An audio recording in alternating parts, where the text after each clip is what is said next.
du savoir, monde du savoir, pas seulement pour les enfants. Bienvenue, chers explorateurs curieux, sur l'île du savoir. J'ai imaginé un immense cratère dans le sol d'où sortaient sans cesse des flammes, brûlant ainsi depuis plus de 50 années. Ce n'était pas une scène inventée, mais un vrai endroit sur Terre, connu sous le nom de Porte de l'Enfer. Comment ce cratère en feu s'est-il formé et pourquoi personne ne l'a-t-il éteint? J'ai invité tout le monde à percer ce mystère brûlant. Dans le bosquet des questions, j'ai rencontré le paresseux et Lara.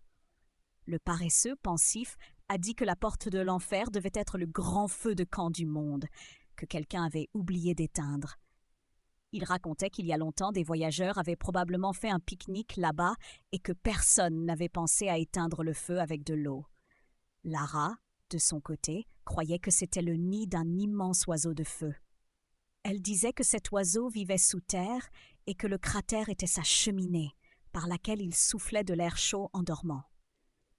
J'ai expliqué que la porte de l'enfer n'était ni un feu de camp oublié, ni la cheminée d'une créature mythique. C'était le résultat d'un accident lors de la recherche de gaz naturel, et le feu brûlait parce qu'il y avait toujours du combustible. Sur la clairière des questions, j'ai rencontré le tigre et la panthère noire. Le tigre a raconté qu'un jour, pendant une chasse, il était tombé sur une petite sortie naturelle de gaz qui avait pris feu à cause d'un incendie tout proche. La flamme était petite, mais elle avait brûlé pendant plusieurs jours, jusqu'à ce que tout le gaz sous la terre soit épuisé. La panthère noire a ajouté qu'elle avait vu un vieil arbre pourri s'enflammer après un coup de foudre. Le feu couvait dans ses racines pendant très longtemps, car il avait toujours du bois sec à brûler. J'ai approuvé ces exemples, car ils montraient bien que le feu, s'il a toujours du combustible, peut brûler très très longtemps, exactement comme à la porte de l'enfer.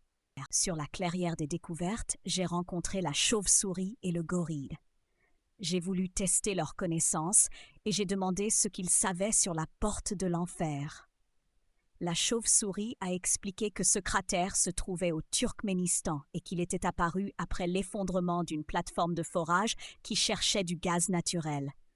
Le gorille a ajouté que pour éviter la propagation de gaz toxiques, des scientifiques avaient décidé d'y mettre le feu, pensant qu'il s'épuiserait en quelques jours. Mais ils n'avaient pas prévu que les réserves souterraines étaient si grandes, c'est pourquoi le feu brûlait sans interruption depuis 1971. Je les ai félicités pour leur connaissance, et j'ai résumé que la porte de l'enfer était un monument étonnant à la fois à l'erreur humaine et à la puissance de la nature. Chers explorateurs, aujourd'hui nous avons découvert l'histoire de la porte de l'enfer. Nous avons compris que ce cratère en feu depuis des décennies n'est pas un phénomène surnaturel, mais la conséquence d'un accident et de gigantesques réserves souterraines de gaz naturel.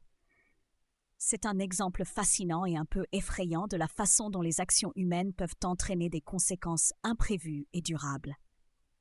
J'espère que cette histoire restera longtemps dans vos mémoires. À bientôt pour de nouvelles découvertes sur l'île du savoir.